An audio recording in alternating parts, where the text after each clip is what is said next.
Na mapagpala, mapagbiyaya at makadiyos po na maga sa bawat isa.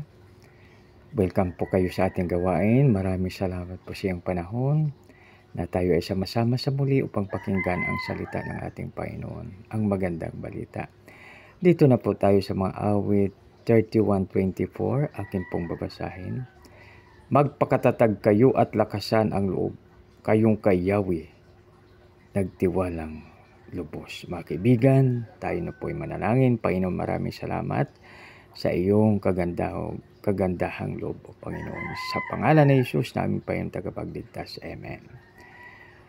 Magpakatatag kayo at lakasan ang loob, kayong kay Yahweh nagtitiwalang lubos. Kaya mga kaibigan, pag ito po ang ating tatandaan, ating i-memorize, ating isa-puso at ating isa-isip, magkaroon po tayo ng stress-free life. Kaya makibigan, i-share po natin ito. Mga Awit 31:24. Magpakatatag kayo at lakasan ang loob, kayong kay Yahweh nagtitiwalang lubos. Purihin nawa ang Diyos, tayo na po'y manalangin. Panginoon, maraming salamat.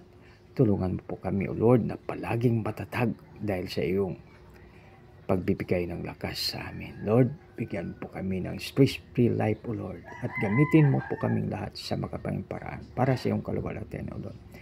Sa aming dakilang Ama, ang Diyos na Rabang Isaac at Jacob, dinadalain po namin ito sa matamis na pangalan yung anak na si Jesus na aming payong tagapagligtas. Lahat po'y magsabi ng Amen. God bless us all.